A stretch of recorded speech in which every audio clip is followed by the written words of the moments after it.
The rain hit the church windows so hard that the stained glass trembled. 3 brothers sat in the front row beside their father's coffin. None of them cried at first, not because they didn't love him, but because their father, Victor Hale, had always taught them one rule: real men stay calm when the world falls apart. So they sat there in silence. Ethan, the oldest, stared straight ahead with clenched fists. Caleb rubbed his wedding ring nervously, and the youngest, Noah, kept looking at the coffin like he expected it to open. The room smelled of lilies and wet coats.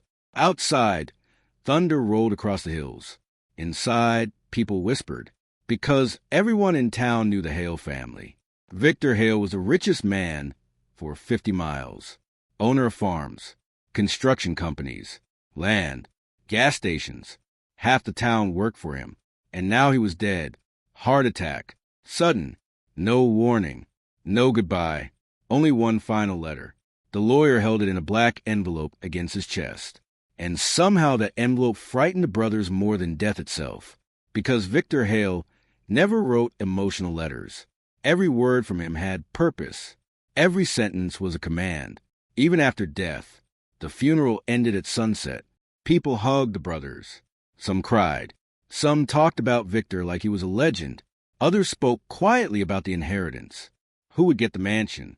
Who would control the company? Who would become the new Hale patriarch? The brothers said nothing. They drove together through the storm toward the old family estate. The mansion sat on a hill overlooking the river. Huge, dark, cold. Lightning flashed behind it like a warning. The moment they entered the house, memories swallowed them whole. The grandfather clock, the creaking staircase, the fireplace where their father used to sit every night reading newspapers in silence. Everything looked the same, except now the silence felt permanent. The lawyer arrived 20 minutes later. His name was Martin Graves. Gray suit, thin glasses, expressionless face. He carried a leather briefcase under one arm. "I'm sorry for your loss," he said softly. Noah nodded. Ethan poured whiskey into 4 glasses. Caleb stared at the envelope. "Let's get this over with." Martin sat near the fireplace and opened the briefcase carefully. Inside was a sealed document. Victor Hale's final will. The rain hammered the windows harder. Martin adjusted his glasses. "Your father added a handwritten note before his death," he said. Ethan frowned immediately. "My father hated handwritten notes. That's why I believe this is important." The lawyer opened the paper. His eyes moved slowly across the page. Then he stopped. For the first time that evening, Martin Graves looked nervous. Caleb noticed immediately. "What is it?" The lawyer swallowed. "Your father requested that I read this sentence exactly as written." Nobody moved. The fire cracked softly. Then Martin read the line aloud. "One of you is adopted." The room froze. Not shocked, destroyed. Noah laughed first. A nervous laugh. "What kind of sick joke is that?" Martin continued staring at the page. "It's not a joke." Ethan stood instantly. "That's impossible." Caleb's face had gone pale. "No," the lawyer continued. "Victor Hale stated that only one biological son exists among the 3 of you." Silence. Pure silence. The storm outside suddenly felt tiny compared to the storm inside that room. Noah stepped backward. "You're saying 2 of us aren't his real sons?" Martin nodded slowly. "Yes." Ethan slammed his glass onto the table, so hard it shattered. That old man lost his mind before he died. But nobody truly believed that, because Victor Hale never lost control. Ever. Caleb grabbed the paper from the lawyer's hands. His eyes scanned the words rapidly, then slower, then again. His lips trembled, because the handwriting was unmistakable. Their father's. At the bottom was another sentence. "You will discover the truth together." Noah whispered, "What truth?" Martin removed another envelope. "This contains instructions." Ethan snatched it aggressively. Inside were 3 keys, old silver keys, each tagged with a name. Ethan, Caleb, Noah, and beneath them was a short message. 1 memory each, 1 truth together. Noah looked confused. Caleb looked terrified. But Ethan looked angry, angrier than either of them had ever seen. "This is insane." Martin cleared his throat. Your father requested that tonight each of you open a locked room connected to your key. What locked rooms? Caleb asked. The West Wing. All three brothers looked upstairs instantly. The West Wing had been sealed for over 20 years. Nobody entered it, not even staff. Their father kept it locked at all times. No explanations, no discussions. As children, they had once tried opening the doors. Victor caught them, and for the first and only time in their lives, he slapped Ethan across the face. After that, nobody ever mentioned the West Wing again. Noah stared toward the dark staircase. You're telling us he left secrets up there? Martin nodded. Yes. Lightning flashed. The mansion lights flickered. For one terrifying second, the whole house went dark. Then the electricity returned. Caleb exhaled shakily. This feels wrong. Ethan grabbed his key. Then let's finish it. The three brothers climbed the stairs slowly. Each step echoed through the mansion. The west hallway waited in darkness. 3 doors stood side by side, each marked with brass initials. E, C, N. The brothers exchanged uneasy looks. Noah whispered, "What if this changes everything?" Ethan answered coldly, "It already has." One by one, they inserted their keys. 3 locks clicked at the exact same moment, and somewhere downstairs, the grandfather clock began striking midnight. Noah pushed his door open first. Dust filled the air. Inside was a child's bedroom, perfectly preserved. Toy trains, comic books, tiny sneakers beside the bed. He stepped inside slowly, confused, because none of it belonged to him. Caleb opened his room next. His breath caught immediately. Photos, hundreds of photos, all pinned across the walls. Photos of hospitals, doctors, women holding newborn babies. And in the center, a newspaper clipping dated 32 years ago. Local fire destroys St. Mary's maternity ward. 3 infants missing. Caleb's hands began shaking violently. Meanwhile, Ethan entered the final room and stopped breathing because sitting on the desk was a videotape, labeled in their father's handwriting. Play this together. Ethan grabbed the tape instantly and stormed downstairs. The others followed seconds later. Noah looked pale. Caleb looked like he'd seen a ghost. Ethan shoved the videotape into the old VHS player near the fireplace. Static filled the television screen. Then Victor Hale appeared. Older, weaker, but still terrifying. He stared directly into the camera. "If you are watching this," he said calmly, "then I am dead." The brothers sat frozen. Victor continued, "You deserve the truth." He coughed hard into a handkerchief, then looked back up. 32 years ago, a fire destroyed St. Mary's Hospital. Caleb's breathing quickened. Victor continued, "That night, 3 babies survived." The brothers exchanged horrified looks. Victor leaned closer to the camera, "And I took all 3. Noah whispered, "What?" Victor's eyes filled with emotion for the first time they had ever seen. "One was my biological son.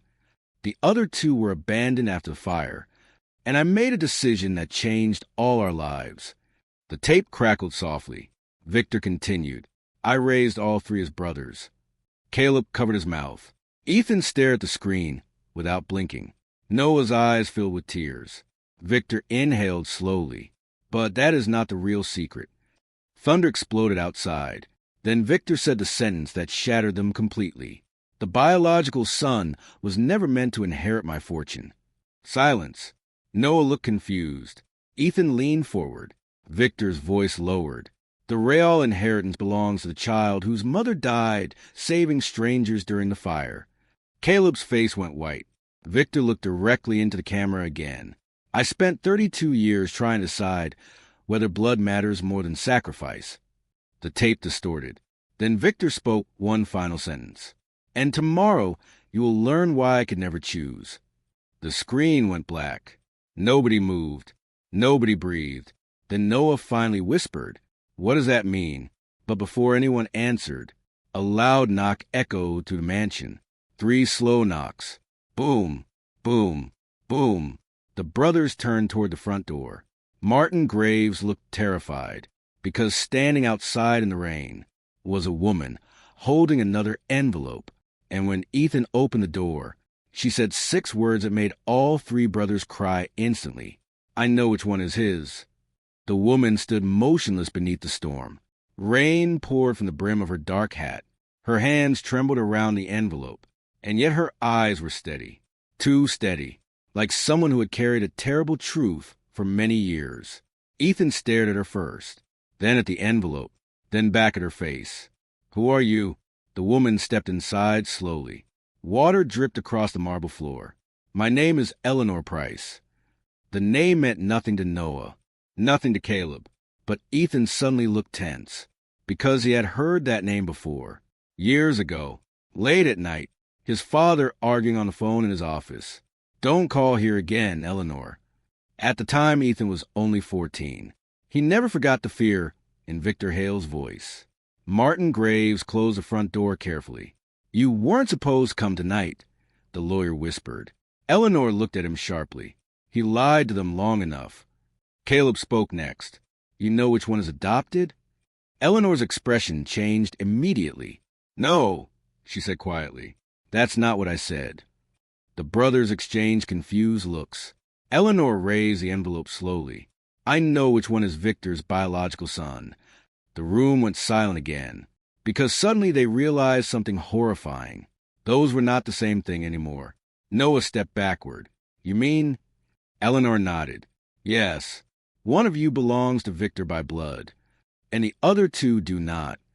The fire crackled loudly. Nobody spoke. Then Ethan asked the question all 3 feared. "Which one?" Eleanor looked at the staircase for a long moment before answering. "I promised your father I would never tell you directly." Ethan exploded instantly. "Then why are you here?" "Because he made another promise too." She handed the envelope to Martin Graves. The lawyer looked stunned. "You still kept it?" "For 32 years." Martin opened the envelope carefully. Inside was an old photograph. The edges were burned. Smoke stains covered half the image, but the picture was still visible enough. 3 newborn babies wrapped in blankets, and 1 young nurse holding them. Noah leaned closer, then froze, because he recognized the nurse instantly. "Mom!" The word barely escaped his lips. The woman in the photograph was their mother, Clara Hale, only younger, much younger. Caleb frowned. "She worked at St. Mary's?" Eleanor nodded slowly. "She was there the night of the fire." Noah stared at the image with trembling hands. "But Dad always said they met after college." "They didn't," Eleanor replied softly. The brothers looked at her sharply. Eleanor's eyes filled with sadness. "Your mother never told you the truth, because Victor begged her not to." Ethan's jaw tightened. "What truth?" Eleanor pointed at the photograph. "Clara Hale carried those 3 babies out of the burning hospital herself." Caleb looked stunned. "She saved us." "No," Eleanor whispered. "She saved all of you." Lightning flashed through the windows. Noah slowly sat down. His knees looked weak. Eleanor continued speaking quietly. The hospital roof collapsed moments later. Martin Graves lowered his eyes. 6 nurses died that night. Eleanor nodded, but Clara survived. Her voice cracked slightly. "Barely." Caleb stared at the old photograph again. "So why keep the secret?" Eleanor looked toward the dark television screen. "Because Victor Hale made a decision nobody could understand." Ethan folded his arms. "What decision?" Eleanor inhaled deeply. "The biological child belonged to a wealthy family." Noah frowned. "And the others? They were orphans after the fire." Silence. Then Caleb suddenly understood. His face changed completely. "No." Eleanor looked directly at him. "Yes. Victor switched all your identities." The room erupted. "That's impossible." Ethan shouted. "You're lying," Noah whispered. But Caleb said nothing, because deep down, something inside him already believed it. Eleanor continued carefully. "The fire destroyed hospital records. Most identification bracelets melted. Everything became chaos." She looked toward the photograph again. Victor saw an opportunity. Martin Graves closed his eyes painfully. Ethan looked ready to punch someone. Why would he do that? Eleanor's answer came instantly. Because he hated the biological family. Silence. The storm outside grew louder. Noah shook his head. This makes no sense. Eleanor turned toward him.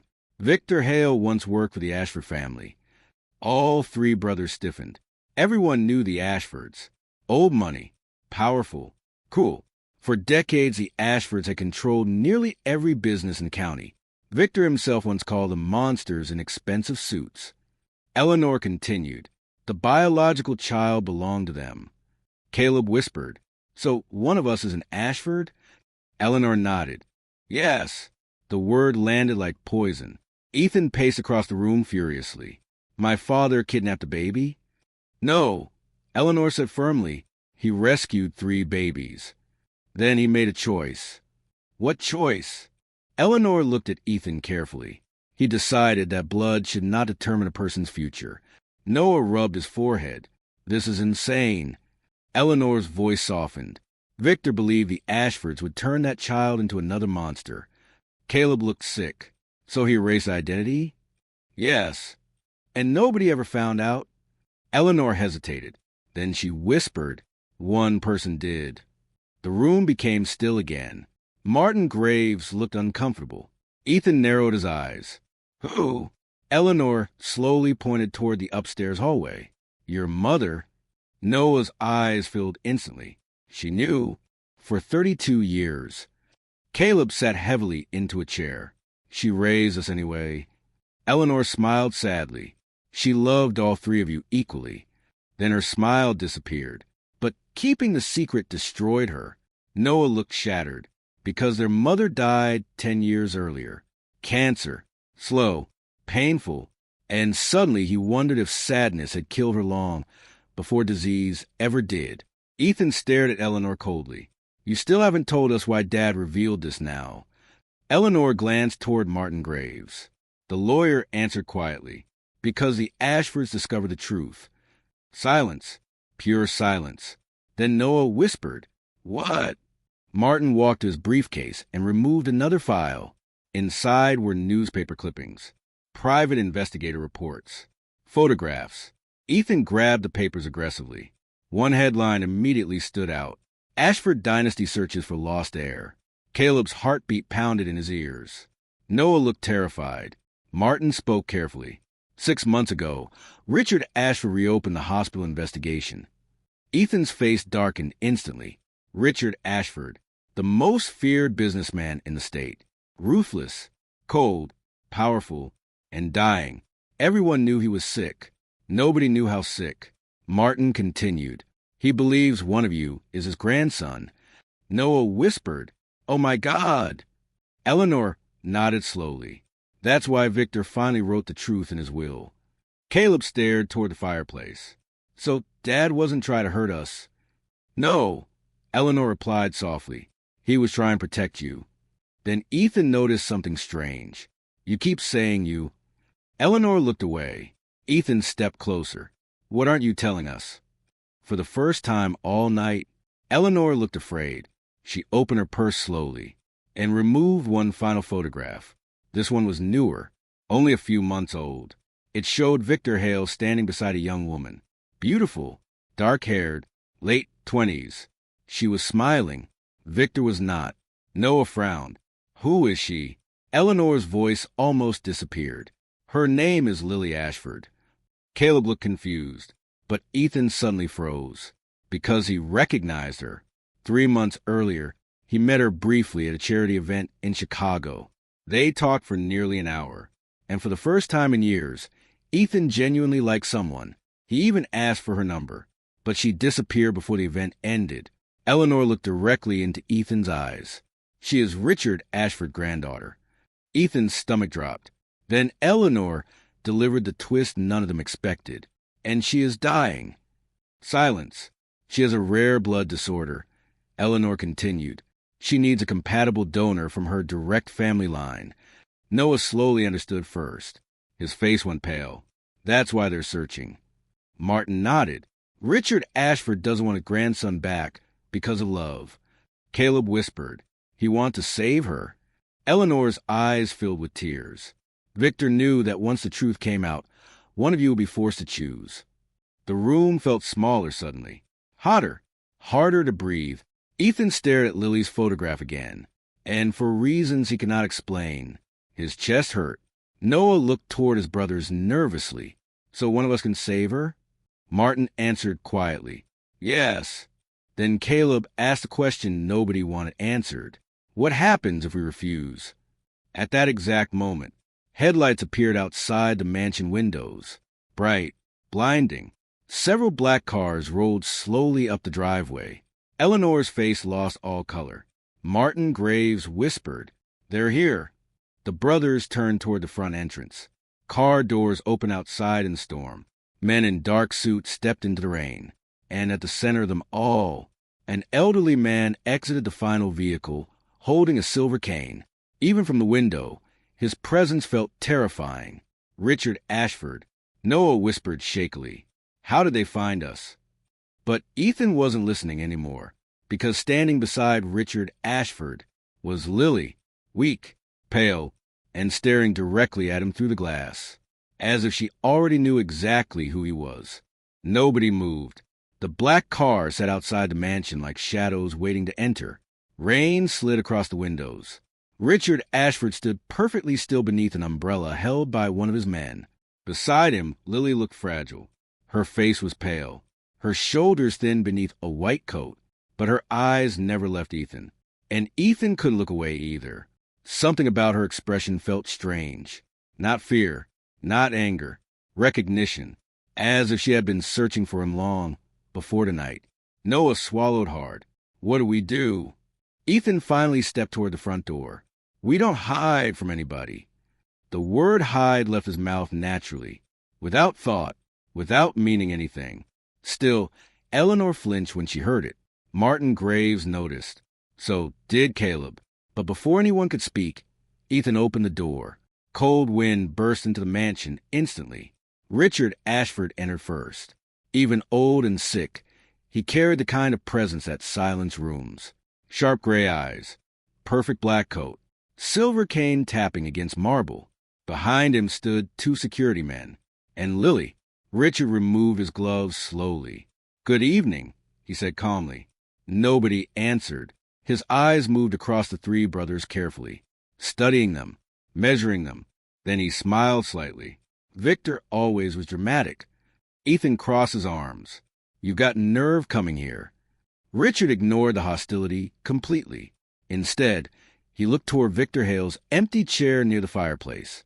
"For 32 years, he said quietly, "that stubborn man stole my family from me." Caleb stepped forward instantly. "We are not your family." Richard's eyes shifted toward him. "That," he replied softly, "is exactly what we're here to discover." Noah looked toward Lily again. She looked exhausted, like simply standing upright hurt her, yet she still watched Ethan. Every second, Richard noticed it too. Interesting, very interesting. The old man smiled faintly. "May we sit?" Nobody invited them, but Richard sat anyway, like he owned the house already. His cane rested across his knees. Lily sat beside him carefully. Eleanor remained near the staircase, tense and silent. Martin Graves poured another whiskey with shaking hands. Richard looked at him. "You always were terrible at lying, Martin." The lawyer lowered his eyes. Ethan remained standing. "Say what you came to say." Richard nodded slowly. "Very well." He looked at the brothers again. "One of you carries Ashford blood." Silence. "You were taken after the St. Mary's fire." Caleb clenched his fists. "Rescued." Richard's expression hardened. "No. Taken." Lily suddenly spoke for the first time. "Grandfather." Her voice was weak but gentle. Richard softened immediately, only for her. Then he continued, "I spent decades searching for that child." Noah frowned. "Why now?" Richard coughed hard into a handkerchief. When he lowered it, tiny drops of blood stained the cloth. Lily looked away sadly. Richard folded the handkerchief calmly. "Because I am dying." The words landed heavily. Even Ethan said nothing. Richard leaned back slowly. "And Lily will die soon after me." Noah whispered, "What exactly does she have?" Lily answered herself. Diamond Black Fan anemia. Her smile was small. Tough name. Caleb recognized the exhaustion in her eyes now, the trembling hands, the weakness. Richard continued. The illness is genetic. One close blood relative may be compatible enough to save her. Ethan looked toward Lily. And if none of us are? Richard met his gaze. One of you is... Silence again. Then Ethan asked quietly, how can you be so sure? Richard reached into his coat pocket and removed an old gold necklace. Inside the pendant was a tiny photograph, a baby wrapped in a blue blanket. Richard stared at it for a long moment before speaking. My daughter died giving birth during the fire. The room softened instantly. Even Ethan's anger weakened slightly. Richard's voice became colder again. But before she died, she attached a genetic tracking marker to the child's hospital bracelet. Martin Graves looked stunned. Eleanor's face lost color. Richard noticed immediately. You didn't know that part, did you? Eleanor whispered. No. Richard nodded. Victor never discovered the bracelet contained a traceable code. Caleb frowned. So you already know who it is? Richard smiled sadly. No. If I did, we wouldn't be talking. The room went quiet again.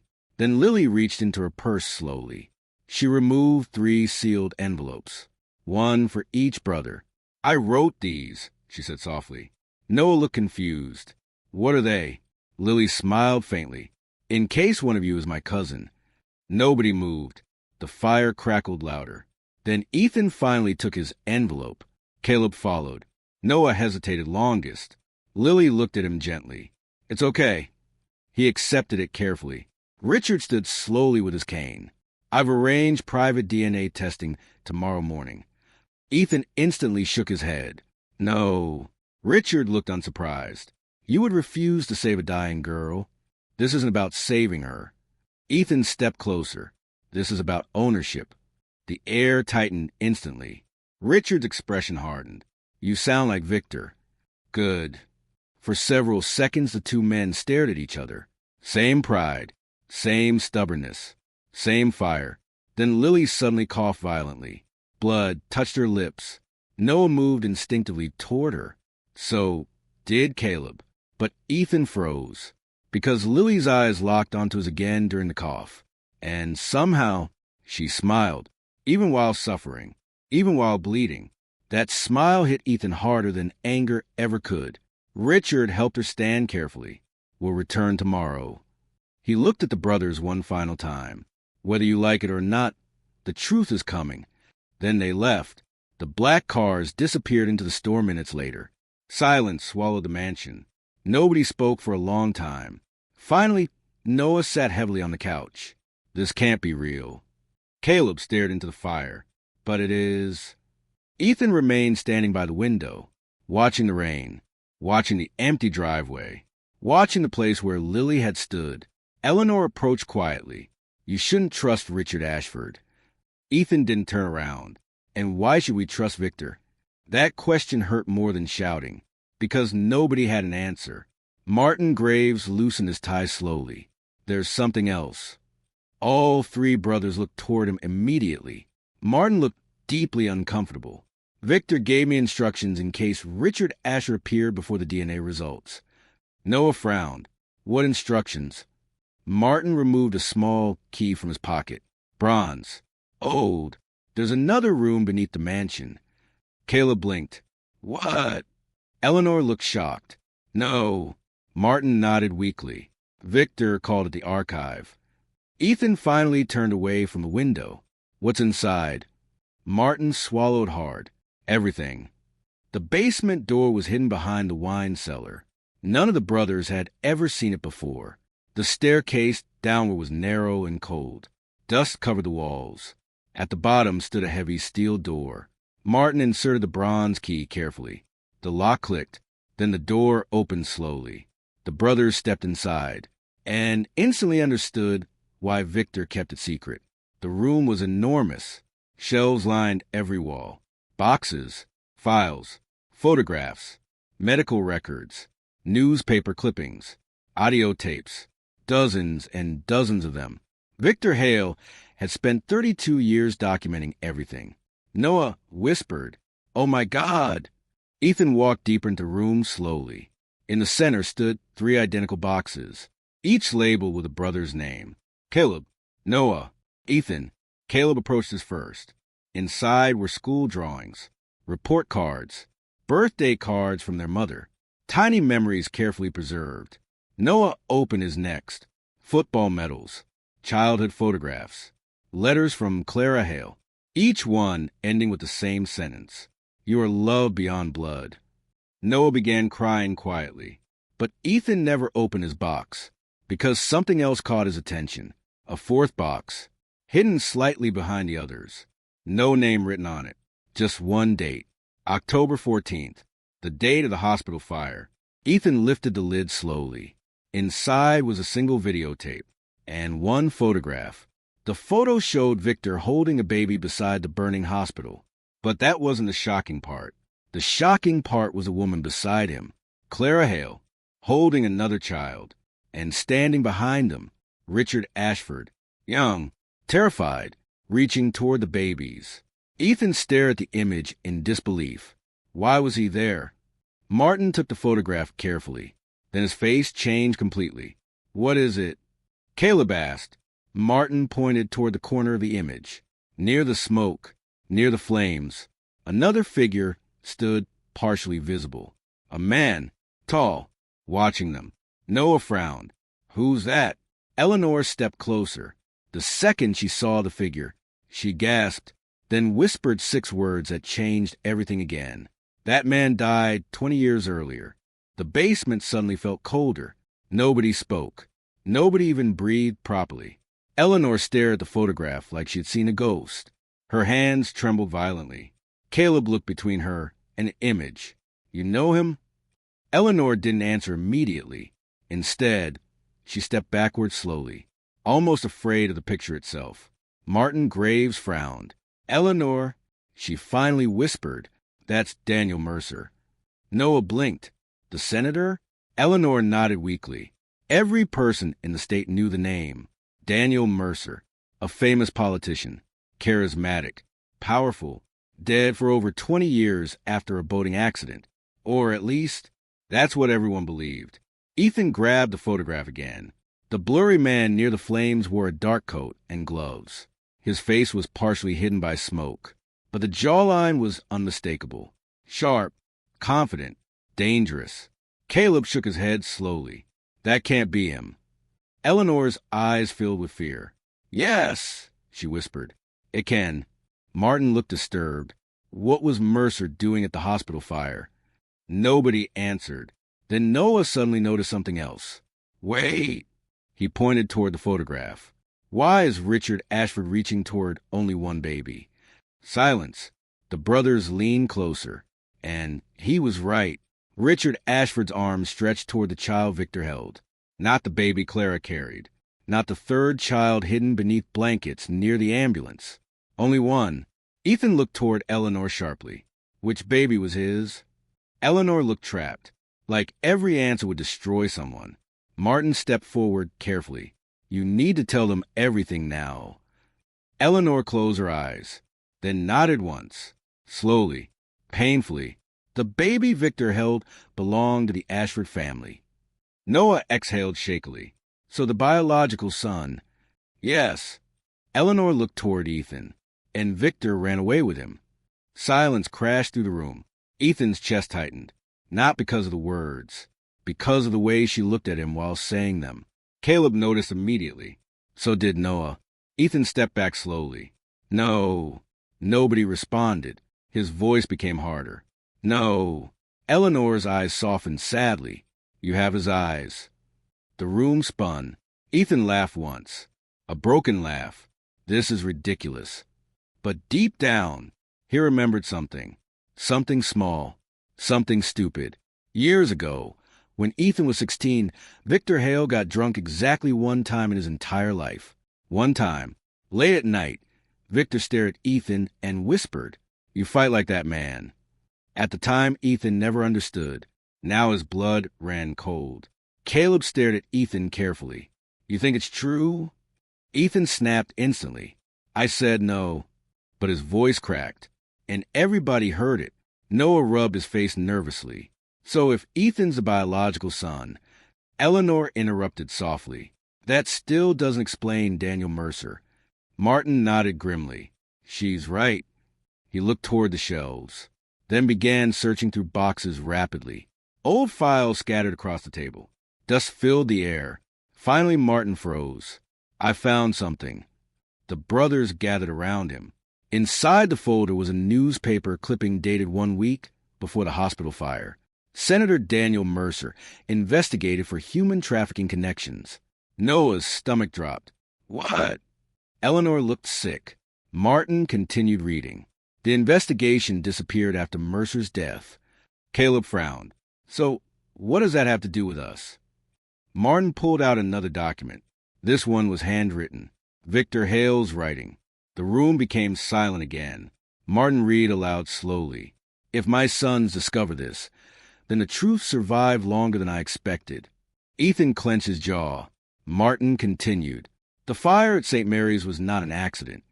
Everything stopped. Even the storm outside seemed quieter. Noah whispered, "No." Martin kept reading. Mercer arranged a fire to destroy hospital evidence connected to illegal child transfers. Caleb staggered backward. You're saying babies were being sold? Eleanor covered her mouth. Martin nodded grimly. That's exactly what Victor believed. The room felt poisoned now. Every memory, every story, every piece of their childhood suddenly seemed uncertain. Martin continued reading Victor's letter. 3 babies survived because Clara refused to abandon them. Noah wiped tears from his eyes. Even now, even surrounded by lies, their mother remained the bravest person in every story. Martin's voice lowered further. Richard Ashford arrived that night because his daughter had just died during childbirth. Caleb whispered, "So he came for the baby?" "Yes," Martin continued. But Victor discovered Mercer's men were already inside the hospital searching for the child. Ethan stared at the photograph again. "And Dad took us." Martin nodded. He believed Mercer wanted the Ashford baby specifically. Why? Nobody answered immediately. Then Eleanor whispered, "Because of inheritance." Silence. Richard Ashford was one of the wealthiest men in the country. If the only surviving heir disappeared, entire fortunes would shift, power would move, empires would fall. Noah sat down heavily. This is insane. But Ethan still stared at the photograph, at Daniel Mercer, at the man supposedly dead for decades. Then something clicked inside his mind. A memory, small, forgotten, 3 months ago in Chicago. At the charity event where he met Lily, a man approached him briefly. Tall, gray-haired, scar on his left hand. Lily introduced him as Mr. Cole. But Ethan remembered the voice. Smooth, confident, cold, exactly like the interviews of Senator Mercer he'd seen online years ago. His stomach turned instantly. He's alive. Everyone looked at him. Ethan pointed toward the photograph. I met him. Martin froze. What? In Chicago? Eleanor looked horrified. That's impossible. No. Ethan's voice became steady now. Certain. I remember his face. Caleb frowned. Why would he approach you? Then silence answered the question before anyone spoke it. Because if Ethan truly was the Ashford heir, then Mercer would want him. Noah whispered, "Oh my God!" At that exact moment, the basement lights shut off. Darkness swallowed the room instantly. Eleanor screamed softly. Caleb grabbed Noah instinctively. Then footsteps echoed upstairs. Heavy footsteps. Not one person. Several. Martin whispered, "We're not alone." The brothers stood frozen in total darkness. Above them, the mansion floor creaked slowly. Someone was walking through the house. Ethan reached for the flashlight near the shelves. His hand shook slightly. Another footstep echoed overhead. Then another. Then the sound of glass breaking. Noah whispered, "They're inside." Eleanor backed toward the wall. Martin killed the flashlight immediately. Quiet. The entire basement vanished into blackness. Only breathing remained. Only fear. Then a voice echoed faintly from upstairs. A man's voice. Calm. Almost cheerful. Ethan Hale. The voice called softly. Ethan's blood froze, because he recognized it instantly. The man from Chicago. The man from the photograph. Daniel Mercer. Alive, and inside the mansion. The voice echoed again through the darkness. You finally look just like your mother. Nobody moved in the darkness. The basement air felt frozen inside their lungs. Ethan's heartbeat slammed against his ribs. Above them, slow footsteps crossed the mansion floor. Confident footsteps. Not rushed, not nervous. Like the man upstairs feared absolutely nothing. Daniel Mercer spoke again. Victor always underestimated me. The voice echoed through the ceiling calmly, almost amused. Noah whispered, "What do we do?" Martin Graves leaned close. "There's another exit." Eleanor looked shocked. "There's a second staircase?" Martin nodded. "Victor built it after Clara died." Ethan clenched his fists instantly. "Why?" Martin hesitated, then answered quietly. "Because he believed Mercer would eventually come back." Silence. Even after death, Victor Hale had been preparing for this moment. Ethan finally spoke.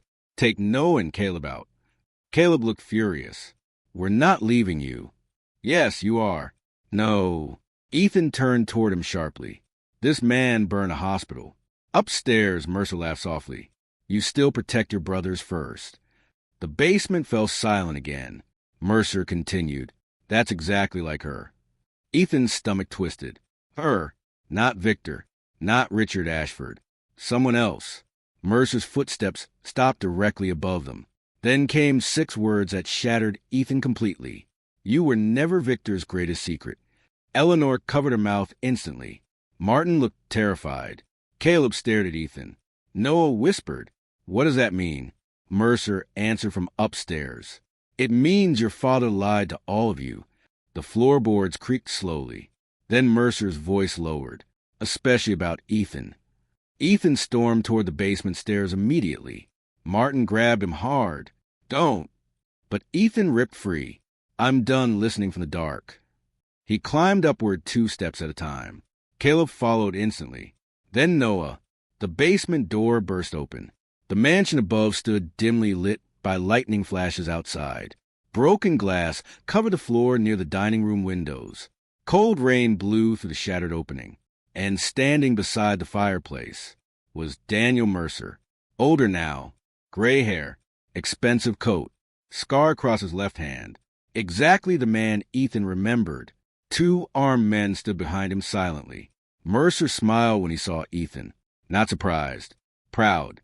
"There you are." Ethan's voice burned with rage. "You should be dead." Mercer chuckled softly. "Many people hope so." Caleb stepped beside Ethan. "You murdered children." Mercer's smile disappeared. "No, I saved them." Nobody spoke, because evil never sounds evil to itself. Mercer walked slowly toward the fire. "I built systems. I created opportunities." "You sold babies," Noah whispered. Mercer looked at him calmly. "I moved children from poverty into wealth." Eleanor stepped forward furiously. "You destroyed families." Mercer's eyes turned cold instantly, and Victor Hale stole one. Silence crashed into the room. Mercer pointed directly at Ethan. "Him." Ethan's chest tightened again. Mercer continued. "Richard, Ashford's grandson. The future heir to billions. He belonged to a dynasty." Lightning flashed behind the windows. Mercer's expression darkened. "But Victor ruined everything." Caleb shook his head. "He saved us." Mercer laughed quietly. "Did he?" The question lingered painfully, because suddenly nobody truly knew anymore. Mercer looked toward Ethan carefully. "Do you know why Victor never let you leave this town?" Ethan froze. "Because it was true. Victor controlled everything. College, business, relationships, even Ethan's friendships." Mercer smiled faintly. "He feared what you would become if you learned the truth." Ethan stepped closer. "And what truth is that?" Mercer's eyes sharpened. "That you are exactly like your real family." Silence. Then Mercer delivered the sentence like a knife. "You are not Clara Hale's favorite because she loved you most." Noah frowned. "What?" Mercer looked directly at Ethan. She pitied you. Eleanor shouted instantly, "That's enough." But Mercer ignored her. She spent years terrified that Ashford blood lived inside you. Ethan's face changed. Not anger. Pain. Real pain. Because somewhere deep inside, part of him had always felt different. More aggressive. More restless. Victor used to say, "You have storms in your blood." Mercer saw the doubt forming and pressed harder. "Why do you think Victor trained you to run the business? Why you inherited his temper? Why he trusted only you with the company?" Ethan's fist trembled. Mercer stepped even closer now, because he knew. Knew what? Ethan whispered. Mercer smiled slowly. "That monsters recognize each other." Caleb punched Mercer before anyone could react. The old man crashed sideways into the fireplace chair. His guards instantly drew weapons. Noah shouted. Eleanor screamed. But Mercer raised one hand calmly. "No." The guards lowered their guns immediately. Mercer touched blood on his lip, then laughed softly. "There's the Hail spirit." Caleb breathed heavily. "You don't get to talk about our family." Mercer stood again carefully, and suddenly his expression changed completely. No more amusement, no more games, only cold seriousness. "Your family is already dead." The room froze. Mercer reached into his coat. Martin Graves lunged instantly, but Mercer only removed a folded document, a DNA report. Fresh, official. Ethan stared at it. "How did you get that?" Mercer looked toward Martin. "Because someone helped me." Every eye turned toward the lawyer. Martin went pale instantly. "No." Eleanor whispered. "You told him?" Martin's face collapsed with guilt. "I had no choice." Mercer handed Ethan the report slowly. "Go ahead." Ethan unfolded the papers. His eyes moved across the page once, then again, then stopped completely. Caleb grabbed the report next. Noah leaned over his shoulder, and suddenly all three brothers understood. Under paternal match it read, "Richard Ashford, negative." Silence. Mercer smiled softly. "That's right. Ethan is not the Ashford grandson." Nobody breathed. Noah whispered, "Then who is?" Mercer looked toward Caleb, and for the first time that night, Caleb truly looked afraid. Mercer nodded slowly. "You." The room shattered. Caleb stepped backward instantly. "No." But Mercer continued. "You are Richard Ashford's biological grandson, the only surviving heir, the compatible donor." Noah stared in disbelief. Then Ethan looked back at the report carefully. His heartbeat suddenly changed, because another line sat beneath the results. One nobody noticed at first. Maternal match, partial. Ethan frowned. "What is this?" Mercer's smile widened. "That," he said softly, "is the real secret." Eleanor began crying immediately. Martin closed his eyes. Caleb looked confused. But Ethan slowly lifted his gaze toward Mercer. "No." Mercer nodded once. "Yes." Then he delivered the twist Victor Hale took to his grave. "Clara Hale was your biological mother." The room went silent beyond silence. Ethan couldn't move, couldn't think, couldn't breathe. Mercer's voice echoed quietly. "You were never Victor's son. You were hers." Noah whispered, "What?" Eleanor cried harder now. She was pregnant before the fire. Mercer said calmly, "Victor knew. He loved her anyway." Ethan's knees nearly gave out. His mother, his real mother. All those years. Mercer continued mercilessly. "Your biological father died in the fire. Clara begged Victor to raise you as his own." Noah stared at Ethan with tears forming instantly. Caleb looked destroyed, because suddenly the three brothers understood the truth. Victor Hale did not raise three random boys. He raised one child born from love, one child born from wealth, and one child rescued from tragedy. Three different origins, one family. Ethan whispered shakily, "So Dad knew I wasn't his?" Eleanor nodded through tears. "From the very beginning." Mercer smiled coldly. "And yet he loved you most." That sentence broke Ethan completely, because for the first time in his life, he understood his father. Victor Hale never cared about blood. Not once. Not ever. That was the entire point. Mercer looked toward Caleb now. Richard Ashford is waiting for you. Caleb shook his head slowly.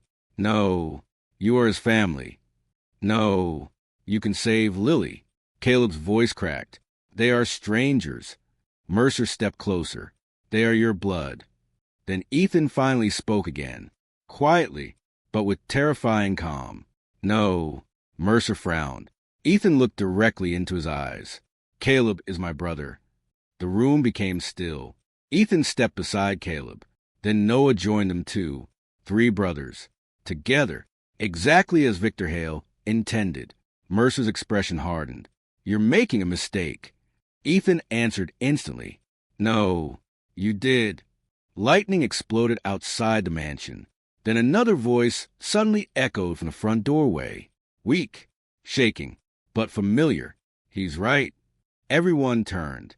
Lily stood there alone in the rain, pale, exhausted, tears in her eyes. She looked toward Caleb softly, then toward Ethan, and whispered the words that made every brother cry. I don't want blood. I want family.